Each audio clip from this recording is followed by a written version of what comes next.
The Utah Utes defeated the Arizona State Sun Devils 34-13 Saturday night in Tempe. The Utes start off Pac-12 play 1-0 in an impressive effort. But what did we learn about this Utah team, and who were the players that I thought really stood out? We're talking about it on today's Locked On Utes. You are Locked On Utes, your daily podcast on the Utah Utes.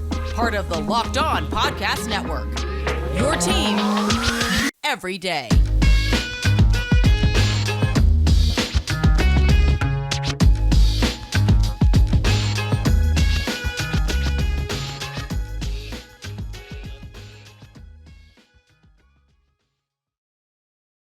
Hello, everyone. My name is JT Wistrcill, and thank you for making Locked On Utes your first listen every single day. We do greatly appreciate. We are available on all platforms, including YouTube. So make sure you guys head over there, like and subscribe to the channel, as well as comment. Would love to hear what you guys think about this game and your expectations for this team going into the Oregon State game on Saturday. Also want to thank LinkedIn Jobs. I'd like to thank LinkedIn Jobs for being the official college football recruiting sponsor across the Locked On College Network. LinkedIn Jobs helps you find the candidates you want to talk to faster. Post your job for free at linkedin.com/locked on college. Terms and conditions may apply. Once again, linkedin.com/locked on college. But hello, everyone. My name is JT Wistrcill, and on today's show, we're going to be going over the biggest things I feel like we learned about this Utah team in their win versus the Sun Devils. Talking about the offense, the defensive performance, a little bit on the running backs at the end. I thought it was kind of interesting how that whole situation played out with Tavion Thomas's suspension for just the first half and then coming back in the second half, as well as wrap up, as we always do, with some game balls. But before we dive into those takeaways, just want to give some general thoughts on this game. And it was very encouraging to see what this Utah team go out and do what they're supposed to do, right? Defeat an inferior opponent by a wide margin. And that's exactly what they did. I thought Utah looked absolutely dominant in this game. So really impressed by the effort. I thought the game plan for the most part was really sound by the coaches. You could see everyone executing out there, especially from a defensive standpoint, as we'll talk to in a second. Was really encouraged with the way the passing game was going in this game. Personally, I thought this was Cam Rising's best game of the season. Some people may still say a couple of other games against inferior opponents, but I still like what he did here. And then unlike the Florida game, of course, the hard part with the Florida game is always going to be the final play to be made in that game. Rising didn't come up. Even though I thought he played really well in that game, I thought he made a lot of really good plays in this one as well. So very encouraged by this team's performance and just happy to see they got it done and look sharp against a team that they absolutely should have blown out. And they did exactly that. And jumping into my first takeaway, the biggest reason they were able to blow this team out was the defense's dominant performance. Arizona State had -7 rushing yards through three quarters. And we're going to talk about that a little bit more, but they ended the game with 6 rushing yards. And as I said, the -7 is much more the story of this game, but even just those 6 rushing yards are the fewest in a game in Arizona State football history. So just an incredible number for this Utah team as well. So impressed by the job the defense did locking it down. And even if we're going, look at this was a 3 quarters really domination. In the fourth quarter is where the Sun Devils finally got into the red zone and scored points. They did so a couple times throughout the game as well. They kind of got not in the red zone, but just over midfield, and they just weren't able to score points. So it was encouraging just to see this Utah team just lock in the entire game defensively, really. And yes, at the very end, let something up. But once again, the game was, by that point, it was 34-6. So by no means in reach. But looking at it, let's look at the first quarter only. Arizona State had -5 yards of offense in the first quarter. They had -24 rushing yards in that one, as this Utah team is absolutely dominant. Utah had 3 sacks in the first quarter. So set the tone instantly, getting pressure on Emory Jones, Van Fillinger. Gabe Reed was phenomenal as well in that. Junior Tafuna, Connor O'Toole, the entire defensive line. We'll talk about them a little bit more, but just a great job just from the jump, setting the tone defensively. And even looking to the second quarter, you're like, well, did things get any better? And that was when we're Arizona State. Yes, they did score 6 points in that one. So 64 total yards, but they had 14 rushing yards in that one, and they only had 50 passing yards in the second quarter. So still for the half, they were at -10 rushing yards in the first half, and then 69 total passing yards. And if you're looking at the comparisons as well, this is where Utah's offense is putting in work at this point. So the comparisons are Utah had 252 yards of offense to 59 yards of offense for Arizona State. So just an incredible effort by this Utah team. And then, like I said, we'll talk about the third quarter numbers as well. So in total, in the third quarter, it was 105 total yards, 3 rushing yards in this one as well. And then you look at the passing yards, so 102. But just through 3 quarters, the numbers for this Utah defense: 164 total yards surrendered to Utah's 415 through 3 quarters on offense, mind you. So drastic difference in that one. -7 rushing yards for the Sun Devils and only 171 passing yards. So just an incredible effort by this defense as well. We knew that Xavier Valade was the guy they wanted to go to on the ground, and he finished with 8 carries for a total of 30 yards in this one. His long was 13.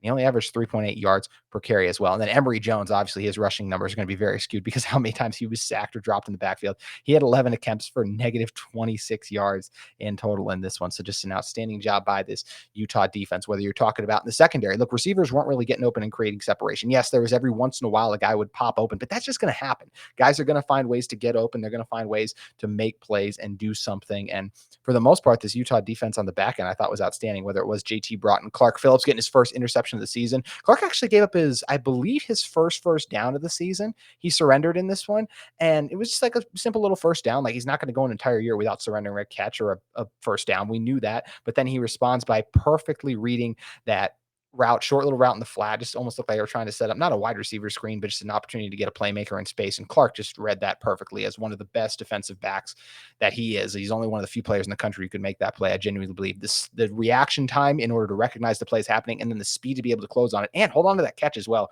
I believe his face mask was kind of taken down on the tackle. So all kinds of things going on. And Clark, being the true ball hawk that he is, was able to hold on to it as well. So very impressed by the back end as well. And I mean, when you're talking about the back end and the impact too, you got to talk about guys like Cole Bishop as well. I mean, just someone who just continues to be a mainstay in this Utah defense, gets it done in every way. And how about his interception late in the game as well? Extremely impressive. Didn't lead the defense in tackles in this one, but still 3 total tackles, had a sack, a tackle for loss, an interception, a pass breakup, a solo tackle. I mean, just the fill in the stat sheet as only he could. He wasn't credited with a quarterback hurry, but like I mentioned, got the sack already. So, when he was blitzing and coming in there, applying that pressure, just one of the best safeties in the Pac-12, who I believe at one point I think it was Josh Furlong, tweeted out he was committed to go to Duke at one point. So it's just impressive for Bishop just to continue to make those plays and just be one of the best players on this defense, as he is only a sophomore as well. So just incredible.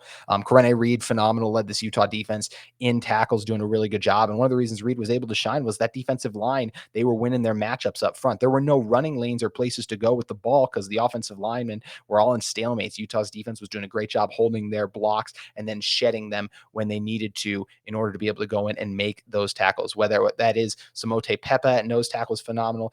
Sione Vaki as well. And I already talked about the defensive ends.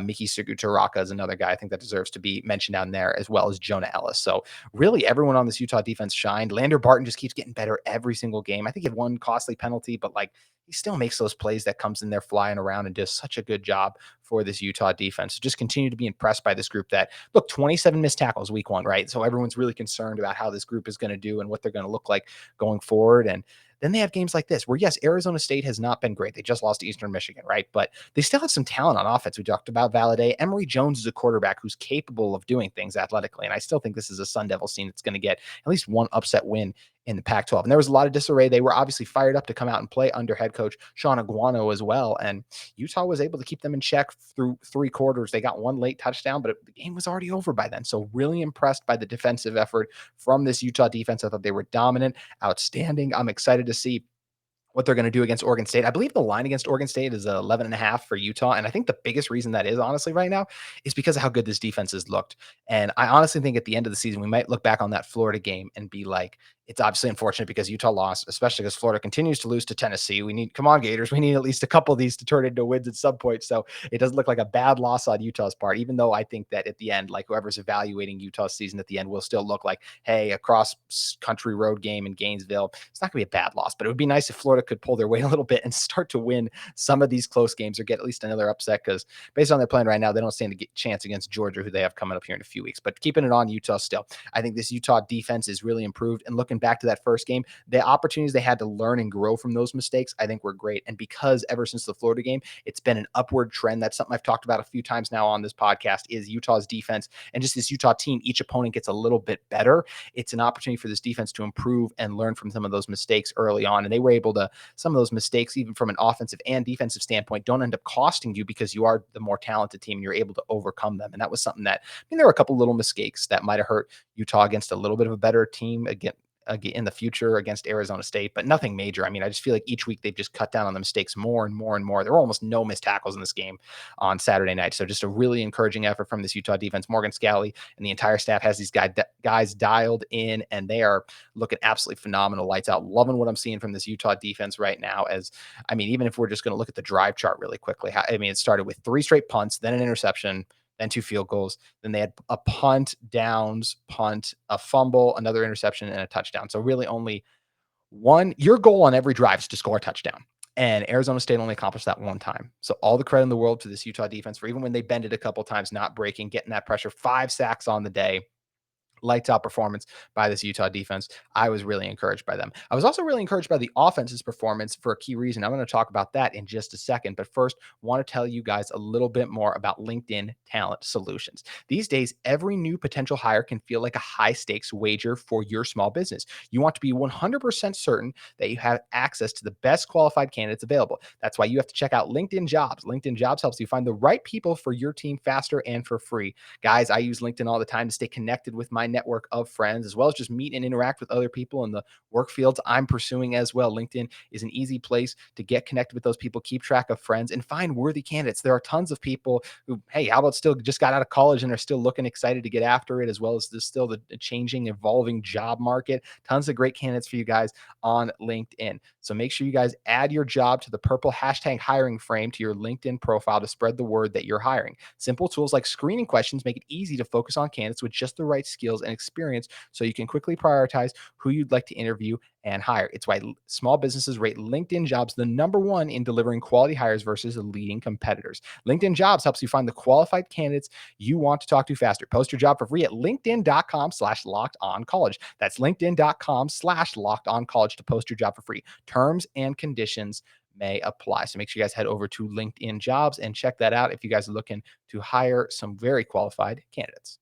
Now, jumping back into this Arizona State game, and look, when you have a game that's 34-13, there's going to be the dominant defense. And when you score 34 points, you're going to have a very good day from the offense. And that's something I feel like this Utah team really had. And as I mentioned in my little opener, I really feel that this was Cam Rising's best game. And yes, I know he had the one interception. That was mostly on Solomon Enis, I'll be honest. Yes, was the ball placement perfect? No, but I think it was a little outside of Cam. So I'll give it 15% on Cam, almost everything else on Enis. I just think that's a drop. And I think if you ask Enis as well, he would say that's on him. Sure, Cam might say it was on him as well, but that's just because he's a good leader. So Cam in this game, 19 for 29, 260 yards and 2 touchdowns as well. And the biggest thing I was impressed by Cam in this game, because look, Utah, I mean, they struggled on third down, right? It was 5 for 15 on third down, but you have the red zone efficiency. Utah was 5 for 6 in the red zone in this one. And I was just really impressed with on those plays where the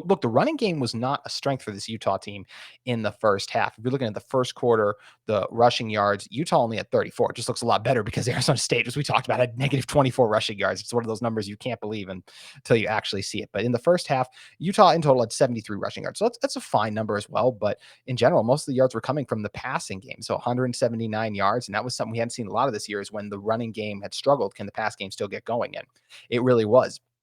We're going to talk about Jalen Glover in the running game as well, but Utah just found themselves in second and long situations or second and short situations like they'd found themselves in a lot in the first quarter early on in games throughout the season. And those were ones where, whether it was guys not being able to create separation, the protection breaking down, or Cam missing a throw, just wasn't able to click and work for yardage. In this game, it did click. The protection was really good. Blitz pickups were phenomenal. I thought Cam did a really good job utilizing his legs when he needed to as well. But I just thought Cam was extremely accurate in this one. I think this was his most accurate game yet so far on the season. I thought when guys popped open, he hit them, as well as even when guys were a little bit tightly covered, he put the ball up in a position for them to make plays. Was that a great throw to Dalton Knicaide for the second touchdown in the end zone? No, but he put the ball in a position where Dalton could go and make a play on it. That in those situations, you want to give your guy an opportunity to make a play on it. You don't want to throw it too low, so then Dalton doesn't even have a chance, and you don't want to throw it too high because same thing. You want Dalton to have a chance. So put the ball in position where Dalton can go up and make a play, and that's exactly what he did. And a great call by Coach Ludwig on the flea flicker. I thought that was phenomenal. Dalton wide open down the sideline was great to see. And we're going to talk. Well, I'll give Dalton's going to get a game ball at the end of this just because of how great he was in the first half. Once again, he didn't have a catch in the second half, actually, but still 2 touchdowns in the first half. And especially the second one being one of the best catches this year we've seen a Utah receiver have on it, or Utah pass catcher have, as he just went over the top and absolutely mossed the Sun Devils DB for that ball. But Devon Vele continues to impress. I mean, yes, Devon Vele didn't have 2 touchdowns, but you look in total, I believe in that game versus San Diego State last week, I think Devon only had 3, maybe 4 catches. So you look at this one, he had 6 catches for 63 yards. I just thought he was constantly involved. It felt like he was just more involved in the offense, honestly, just constantly moving the chains, making things happen. I feel like we're seeing him and Cam, their connection grow in games. We heard how great it was in camps, but when you get in game action, it's a totally different feel, totally different vibe, all those things going on, the heat, the pressure. I think that's why when the season started, that's why Cam was more comfortable with Brant Kuithe as well as Dalton Knicaide, who he's obviously going to continue to be comfortable with Dalton Knicaide when he makes plays like they made in the end zone tonight back on Saturday. But going on this one, I just thought Devon did a great job getting open, demanding the ball as Coach Bumpus challenged him to, right? He did a really good job demanding the ball, getting open as well, and fighting for those extra yards. I also continue to think he does a phenomenal job as punt returner. I think he's been really good this year. No, he's not Britton Covey. No one was going to replace Britton Covey, but I think he has been outstanding. I do think at some point in this year, and maybe he won't take one to the house, but he's going to have a few opportunities where he's really going to set Utah up. He makes guys miss every single game, which is exactly what you want. You just don't want a guy who's going to get tackled for a minimal or no game. And that's something that Devon has done as well. So in terms of passing game too, I mean, it was also, how about Thomas Yasmin? I mean, only 1 catch, but the 72 yards as well. And look, I'm not going to talk a bunch about Brant Kuithe tonight because we don't know what that is. I obviously really hope he's back for this Utah team and optimistic it's not a season-ending injury, but based on what the coaches were talking about in the post game on after Saturday's game, it sounds like they're a little worried about what it is. And we're going to find out on tomorrow's show. That's what we're going to talk about, is how this offense moves forward without Brant Kuithe, if he is indeed done for the year, because obviously then you're missing the best tight end duo in the country. Sorry, Georgia fans, as always say, but is no more longer intact, and you lose one of your guys who's just one of your most reliable targets in this one. Even Kuithe had 2 for 15, but just continues to make those plays, gets open, does such a good job. His improved route running has been such a crucial thing for this Utah team. And it was one of those things like, how can he get much better? He's already phenomenal. And that's what he was able to do as well. But good to see Thomas Yasmin show off a little bit of the speed as well and shaking Sun Devils defenders off on that one too. So excited about what him, guys like Logan Kendall could even get more involved in the offense, I think, especially in the passing game. So be interesting to see what those guys do if we do lose Kuithe. But even Solomon Enis, yes, he had a couple of drops in this one, or mainly just the one that was the interception, but still improvement for him. Money Parks had a nice reception. That 1 catch for 19 yards was a big one on the comeback route. And I just continue to be impressed with these receivers. I feel like they're continuing to grow. Cam trusts in them more. The passing game is clicking more because of it. So I have been really encouraged by that for this offense. And I feel like the protection's getting better up front too. I feel like Cam gets pressured less and less in the backfield. I feel like they do a good job communicating on the blitzes and just across the offensive line. Yes, they're still going to get beat a couple times every game. That's going to happen. There's 70 plus offensive snaps in the game, and there's a lot, and there's other talented Division I defensive linemen on the other side as well. So getting beat every once in a while is going to happen, but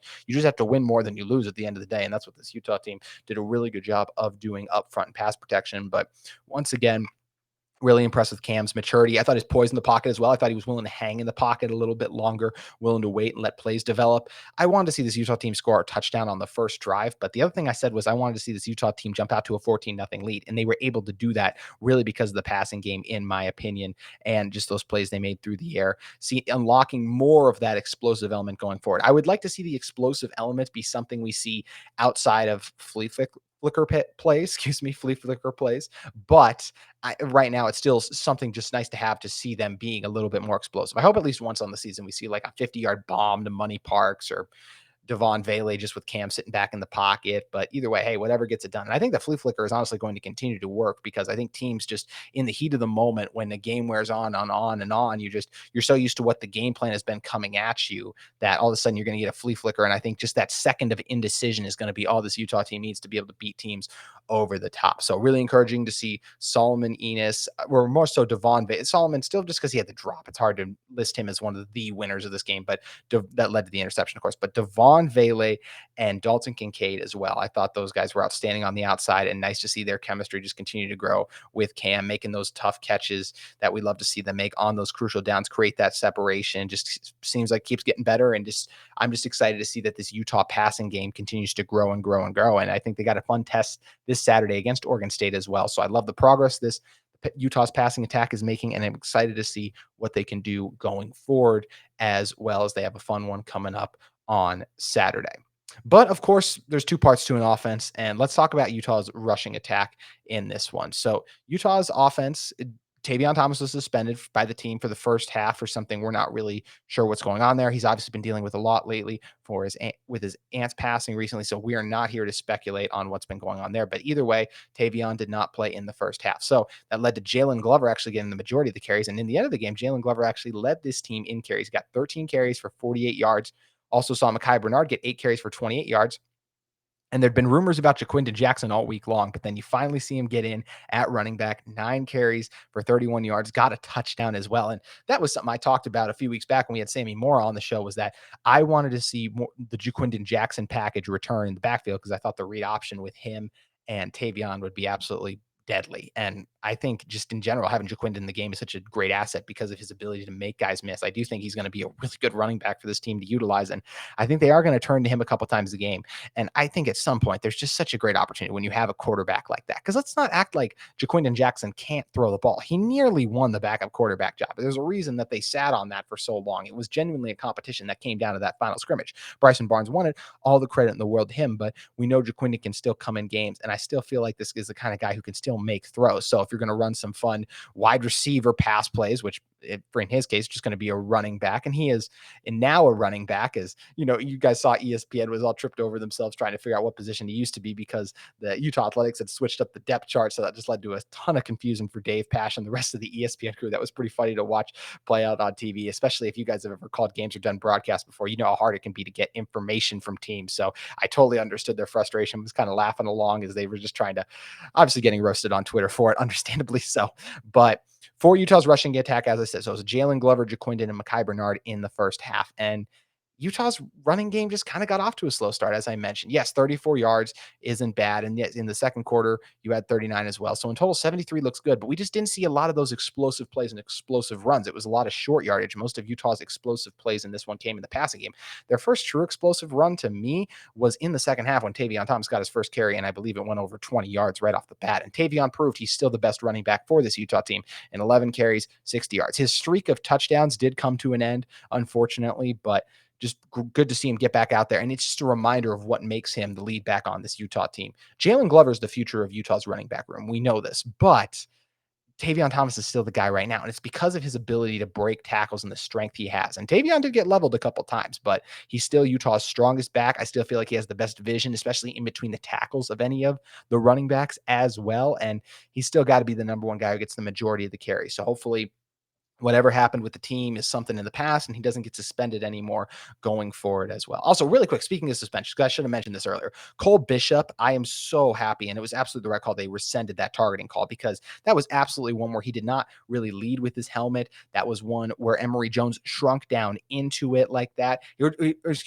kind of let his helmet. He didn't launch it with his helmet, which is what the rule is all about trying to prevent. That was just a normal tackle where he was just going in to get Emory Jones. So I was so happy they pulled back on that targeting call. But getting back into the running back things, it's just a little bit disheartening to see the running game struggle a little bit earlier because we know this Utah team has good depth at the running back position, but you still wanted to see them have that success and run all over. Eastern Michigan did have more rushing yards against Arizona State than Utah did. Now, obviously, Utah had a ton of success, so it didn't really matter in this one, but still something where you saw the running game struggle to get going. And part of that is on the offensive line as well. They missed a couple blocks still. It's still a unit that is coming together. They've only played 4 games together as a unit, so you're still going to find some of those miscommunications and things that go wrong. So it was just something that I would like to see cleaned up going forward a little bit more, is a stronger start to the running game, some of those explosive runs. But a big reason that is going to happen, that we're going to see that change in a hotter start, is going to be Tavion Thomas getting more of the carries because he is the lead back for this Utah team. I think we saw one drive, he got the ball 4 straight plays and they got a first down because of it, because he's just that kind of player. The physicality was a little bit concerning to see him and the Utah team not be able to punch it into the red zone on those. But either way, Tavion is the back for this team. He needs to be the lead back and he needs to do whatever he can as well to be available on the field because this Utah team needs him. His teammates need him. They need him. He's the best running back they have, especially just when it comes to running the football in those tough and short yardage situations. Loved what I saw from Jaquindon. Think he can be a fun piece to this team. We know what Mekhi can do in the backfield as well as running out of the backfield on routes. And Jalen Glover is the future of this position as well as does a lot of good things. But none of those guys have the strength and the ability to break tackles like Tavion Thomas does, or in my opinion, still the vision, which is still what makes Tavion the best back on this team, and they still need him. So that was just the third biggest thing for me. Is this team still needs Tavion Thomas. As good as the running back depth is, this is still Tavion Thomas's room, and he proved it even in just the second half on Saturday night. But that's it for the 3 takeaways. So now let's jump into some game balls, and we got a few of them to give away because this is obviously a fun performance. First, I want to give one to Jaquindon, as I already talked about, the Ty and Aaron Lowe scholarship recipient for the season. Got in the end zone on this one, his first time on the season for Utah. And Jaquindon is just a guy as well. It's hard not to root for him. Such a team first guy. So many players in his position, I think, would not want to play running back because they'd go, I'm a quarterback only, and I don't want to risk injury for a future season. But he is such a team first guy. He was willing to step in and play. I mean, I believe last week, I think you guys can correct me as well in the comments if I'm wrong, but I think we saw him on kickoff as well. So he's just a guy who loves to be on the field, loves to play. And those are the kind of guys you love to have on your team. So love seeing Jaquindon out there, and props to him, his first game as running back, 9 carries, 31 yards. So that's 3.4 yards per carry, as well as found the end zone on a touchdown. Great to see Jaquindon involved in the backfield. One of the best players on Utah, regardless of position, at making defenders miss in space or even in the holes a couple times as well. So love seeing Jaquindon. Excited to see him continue to be more involved in this offense. I'm also going to give one to Cam Rising. As I said, I thought this was a really strong game for Cam. I thought his accuracy was impressive, and we saw the passing game get going a lot and lead to, you look at the San Diego State game, a lot, the biggest plays in the passing game all came on that one drive. It was boom, boom, boom, versus this one. I felt like it was a more steady diet of it. And it's why you see Cam had 19 completions in this one, 2 touchdowns as well.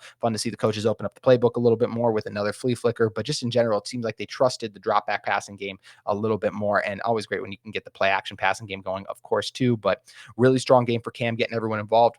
And I thought he did a great job just conducting this offense. So was really pleased with what he was able to go out there and do. Last winner on offense, or game ball on offense, is going to have to be Dalton Knicaide. I mean, once again, he had 4 catches for 66 yards, 2 touchdowns. His second game on the season where he had 2 touchdowns in the first half, as well as all his catches in the first half, but just continues to be that guy at the tight end position. I mean, he really is him. If you guys know, get that reference that I'm saying. He is a phenomenal athlete. We saw it when he was able to get the hurdle a few weeks ago against Southern Utah, and then just going up top and being able to snatch that ball out of the air. How many times on this show have you guys heard me talk about his jump ball ability because of his basketball background? And it's just something that he does such a good job of. So great to see him win that ball in the end zone, go up top and get it and rip that one away, because it looked like it was for sure going to be an interception. So all the credit to Dalton Knicaide. Continues to do a great job understanding defenses, finding the soft spots in those zones. Really good route runner. Also had a couple of nice blocks on the run game as well. I don't know if you guys saw that, but he threw a couple guys down. I think he got at least 2 pancakes in this one.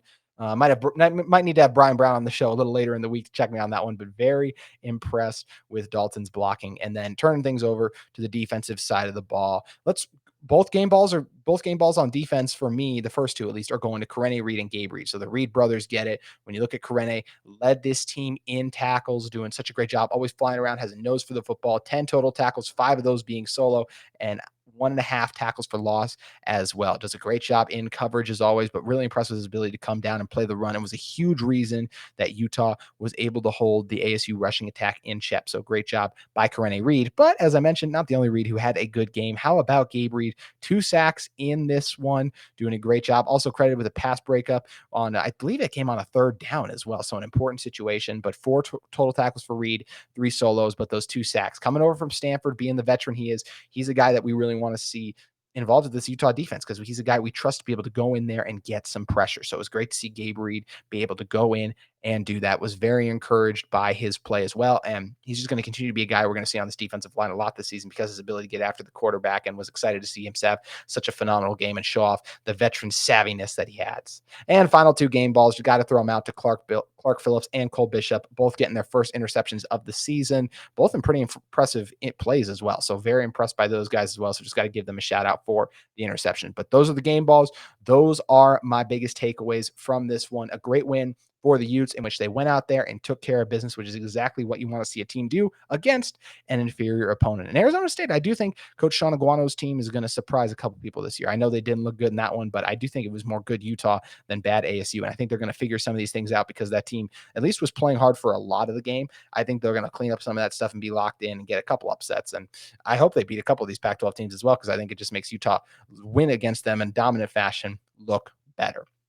But coming up on the show for the rest of the week, obviously, be talking about Oregon State game. Tomorrow's show, we're going to be really focused on Coach Whittingham's press conference and reacting to the news that we hear about Brant Keithy, whether or not he's done for the season or if he's going to be good going forward. And another thing for this Utah team that wanted to touch on is just that I'm excited about the direction this team's going. Oregon State's going to be a great game on Saturday. I'm looking forward to it. And if you guys are in the market for a second listen every day, make sure you guys check out the Locked On Pac-12 podcast, where Spencer McLaughlin and other local experts will take you around the conference in under 30 minutes. So make sure you guys head over, check out Locked On Pac-12. Lots of game recaps going on over there, and keep it here on Locked On Utes for great Utah coverage. So that's going to be it for today's edition of Locked On Utes, but we'll see you tomorrow.